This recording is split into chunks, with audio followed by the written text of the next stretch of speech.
always good to get ready for going back to school and having the people who lead three of the largest school districts in Georgia. Actually, it's not even just Metro Atlanta. And so we have with us this morning, we have our superintendent from Clayton County. We have Dr. Douglas Hendricks Sr. We have with us Dr. Norman Sauce III, DeKalb County. You know, yeah, that's my county. I have one that's starting school, two that's starting school on Monday. Sure is. And my son, this is his first year being a teacher in DeKalb County School. So let's see how this is going to happen. Going back to the school that he grew up in, Martin Luther King High School. So let's see how this is going to turn out. I just don't know. And then we have with us Dr. Brian Johnson from Atlanta Public Schools, right? And then we also have Dr. Mike Looney from Fulton County, who's going to step in and join us. So, gentlemen, this is odd. I've never interviewed all men. Like, I don't know what's happening. Usually when I have my round tables of guests, of, mayors or county commissioners or chairmen or task commissioners, the funny thing, they've all been all women, right? I'm telling you. And now, all of a sudden, I have a panel of all men. Men's Day.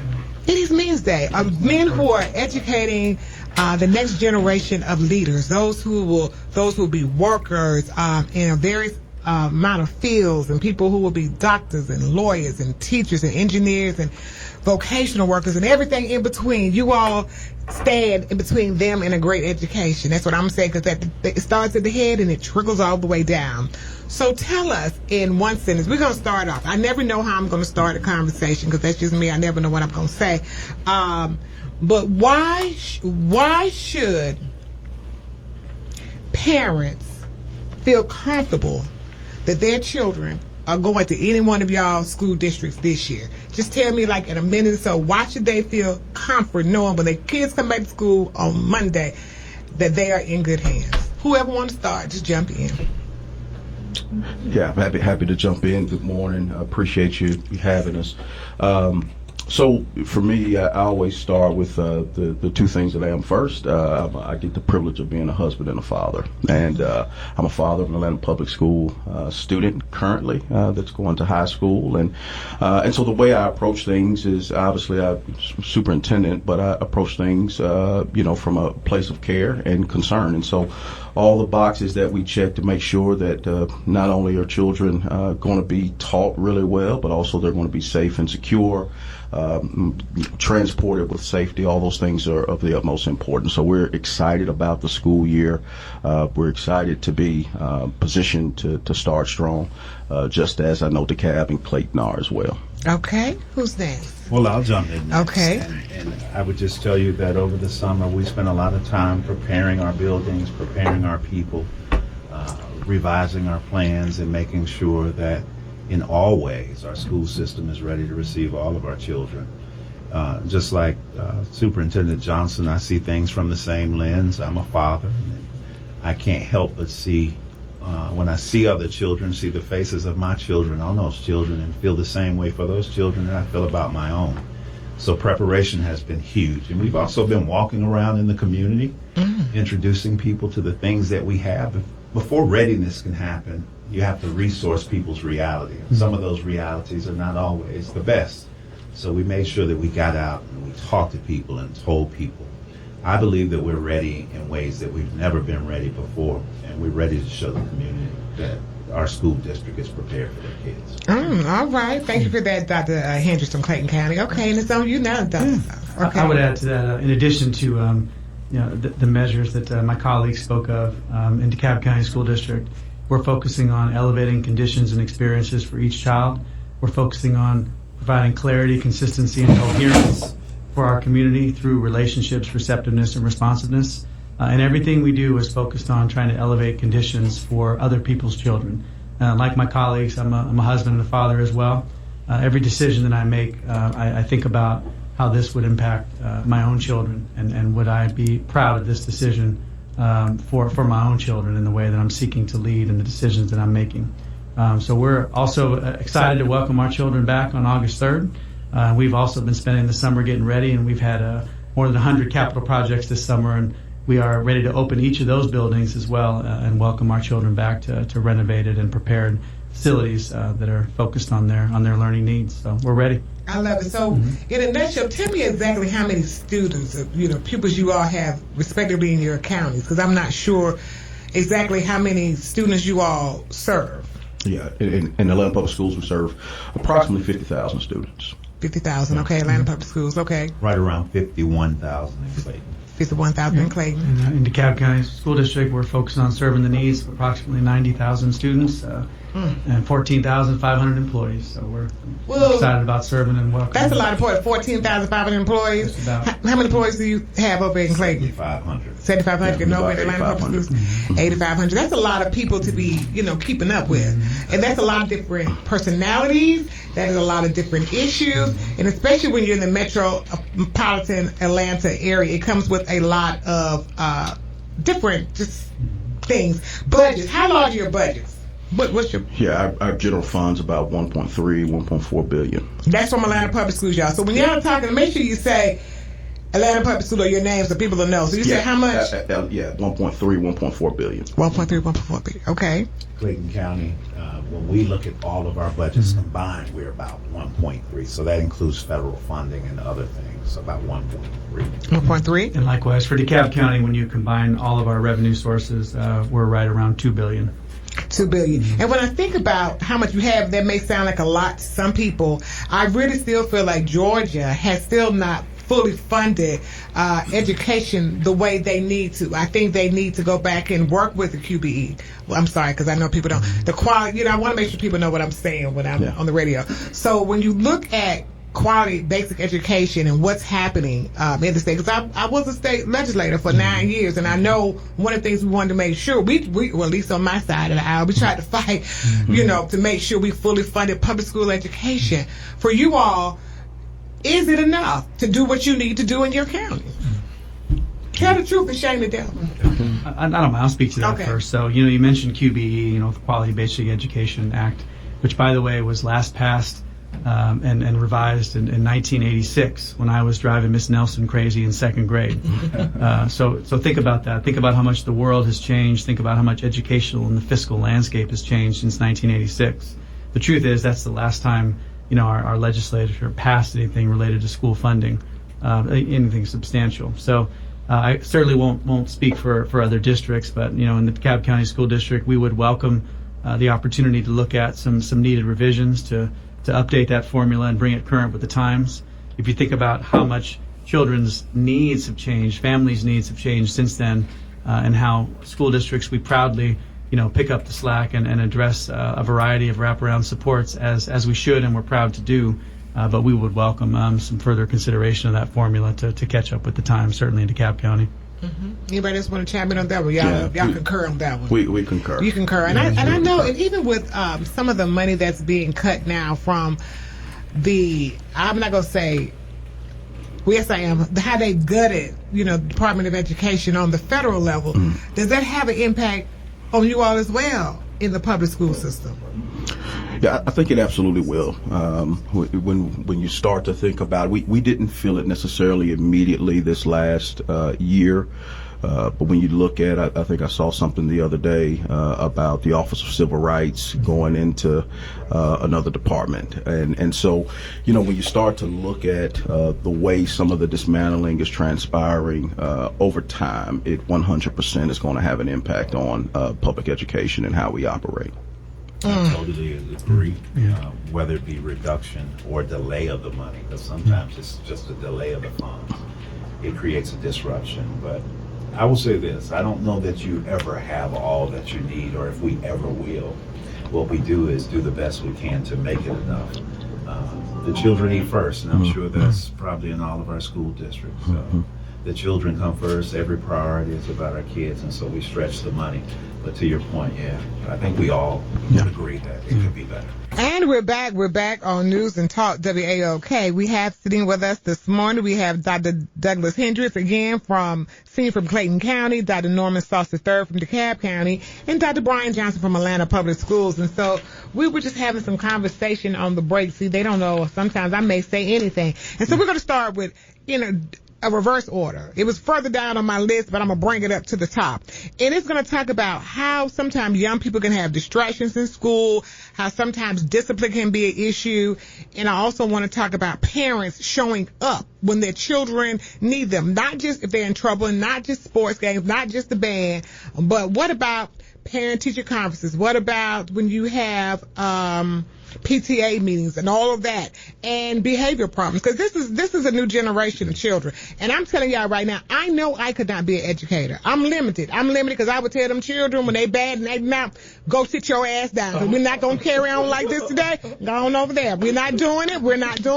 You know what I'm saying? And then I know then mamas and daddies might come up there. Some mamas, not all, because you could always tell. And I hate to say this, the children that are going to do exceptionally well at the beginning based on how their parents come to the school, how they show up, how they're dressed. And this is not to be negative or stigmatized, because we know that's why we have to have wraparound services. But we still know that some people, if their mama come up there in pajamas and a bonnet, it's probably going to be some problems. And this is not to say that the child is not brilliant.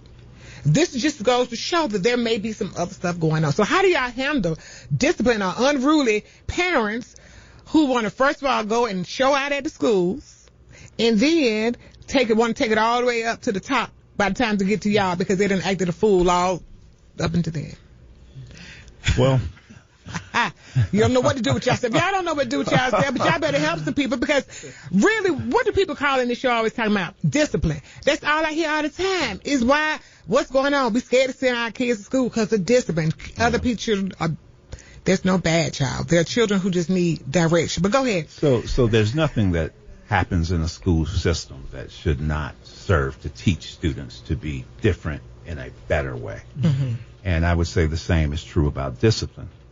Now, we've looked at our discipline policies and our matrix to make sure that our discipline is, one, fair, but also that it achieves the goal of teaching students to be different. Parents send us the best they have, and to be quite frank, many parents are doing the best that they can, even when they come in that way. And so we find ourselves in the position of having to resource sometimes our parents as well as our students, and to get everybody to a different level. School is a very important place. And, if it's going to be the important place it's supposed to be, it can't be a spectator sport. We don't expect parents to sit on the sideline and wait for the school system to be parent and school. We ask that they come in. We ask that they shake a book bag. We ask that they contact their teacher. We ask that they reach out and see what it is they can do to help us. And when parents do that, we find that we're more successful. When we create that relationship between us and the parents, we find that no longer do we have that animosity. It's just common, good old understanding of each other and the importance of school. So in Clayton County, we try to reach out to our parents and at the same time reach our parents while we discipline their students with fairness. Mm-hmm. I would add to that, and great place to start the conversation, Dr. Hendricks. I would add to that. That was Clayton County. Now we have the cab. Oh, yes, of course. We got to be clear. For these to be educators over the school system, you know how many times I've told these gentlemen to Unruly. say. Norman Sauce, Interim Superintendent, DeKalb County School District. I would add to those sentiments. In DeKalb County School District, we are seeking to support our scholars to regulate their emotions, their behaviors, their outputs.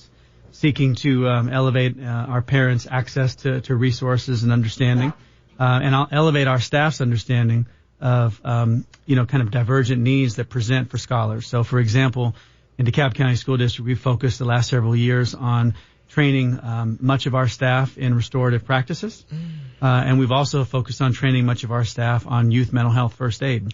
We find that in the absence of that, staff also can become very reactionary when they don't have the discernment of what are the underlying challenges that may be presenting in this behavior, and how do we best connect with the child to kind of come back to a space that we need them to be so that they can make better choices and be prepared for learning. Oftentimes the behaviors I think your callers may be speaking of are manifestations of other challenges that present and begin outside the classroom, outside the schoolhouse walls. And so we seek in DeKalb County to be a bridge of understanding, a bridge of those resources, and we welcome that connection with our parents as we lean in on those relationships. But it's a work in progress, and every day presents a new a new challenge to address, but we're up for the challenge. I love that. And, I love all of our children, and this is why I always talk to all of them like they're mine. That's why I would say go sit down and not play, because I do my children like that when they were little and growing up, and they listen. So a lot of parents are like, why would the metal detectors at school? Some people are like, well, should teachers be armed with weapons when they go to school? This is a legitimate question people are asking, like, what do you do? Does that impede on a learning environment? Like, are you already trying to, does that stigmatize people before they go to school? Like, you're a criminal, therefore you need to walk through the safety, what is that thing called? Metal detector, or are we doing this to make sure that people are safe that may come from the outside that are not necessarily students? How would you address that? Well, the goal is, I think you raised a question over the last 10 years plus, really. We've seen an increase in, obviously, tragedies that have happened, school shootings, et cetera. So I think all school districts have tried to harden the exterior and implement things like metal detectors and controlled access doors.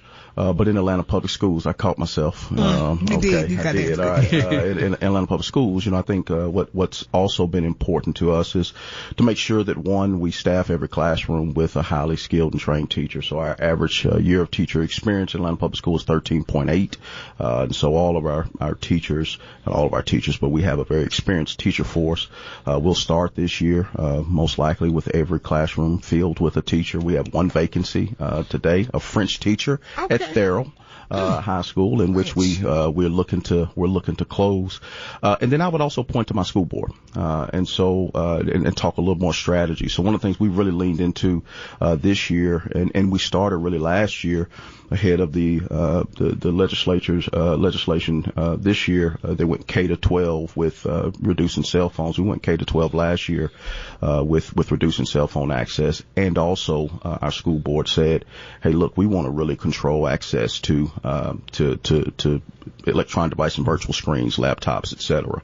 And so that's an ongoing conversation that we're having. And I think when you talk about the impacts of social media, when you talk about what students are dealing with, whether it be mental health, we know the research is bearing out that it improves academic outcomes, when we think about screen value, et cetera. And so, all those conversations and strategies are really important for us right now as we lean in collectively to this conversation. And I like that. I was getting ready to say, it's hard trying to keep children safe, right? But you have to do the best you can. I know a lot of times parents are like, well, why do I have to bring an ID? You know who I am. Or why should, we have to go through all this just to get inside to our children? So what would you say to these parents? And then I want y'all to follow up about the cell phone, because you did it started last year, K through 12. Did you see improvement in academics with them not having them cell phones? Or did it cause more ruckus because they mad they don't have their phones? They get over it. Okay. So that's the dad. That's also the superintendent. So they adjusted really, really quickly in Atlanta Public Schools, and I'm sure the same is true for DeKalb and for Clayton. And we did. I think we'll see the benefits academically in our outcomes when those come out here soon. I would add to that. So in the DeKalb County School District, we started 2 years ago what we call our Disconnect to Reconnect campaign. And we were out in front of the state laws, limiting and banning cell phones in middle school and now high school. We had pilot schools that we identified starting 2 years ago in which we, engaged this Disconnect to Reconnect campaign. We captured kind of pre and post data in terms of, we had teams from our student relations department going into these pilot schools and doing pre and post data in terms of the number of instances that we could visibly see students, distracted or on their cell phones. As we engaged this public relations campaign and kind of elevated again parent and student awareness of the dangers of overexposure to cell phones and screen time and social media, we saw dramatic decreases in the instances of cell phone engagement during the school day. Of course, now, as we know, the legislature has passed, this new law that bans it at K-12. So we were already postured to do so. And we've, just continued to lean in on the importance of staying engaged and in tune with the lesson and not overexposure to kind of the negative images and negative experiences that students find online by being on phones too much. That said, as Dr. Johnson referenced, they do get over it, but there is some pain points. it's a different generation, and these kids are raised with phones in their hand from the crib in some cases.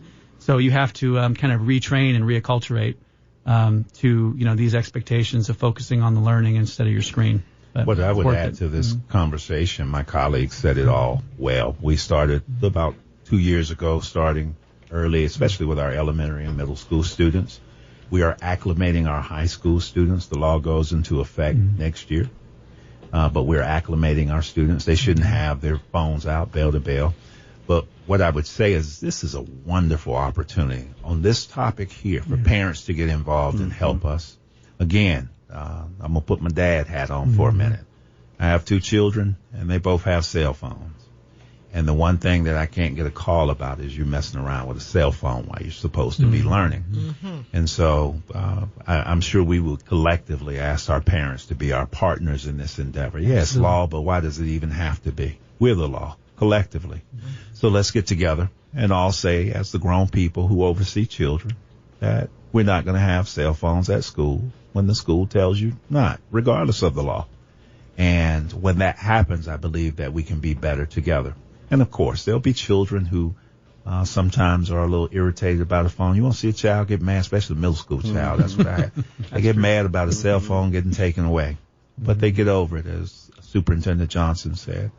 And we're just wanting to make sure that we have collected effort in this area. Cell phones should not become a discipline issue. They should not take away from academic time because we're chasing cell phones. So we ask that parents help us in this endeavor. Yeah, so parents, if you all are listening, and you know I talked about this last year, sometimes you all cause more issues than the children because they listen to you. They take direction from you. And if you sit here fussing about your child not having a cell phone, then they're going to take the lead from their parents. So do good, do better, and make sure you prepare them all this week that you will not have that cell phone in school. Y'all got that? Okay, good. We're going to go to break on News and Talk, WAOK.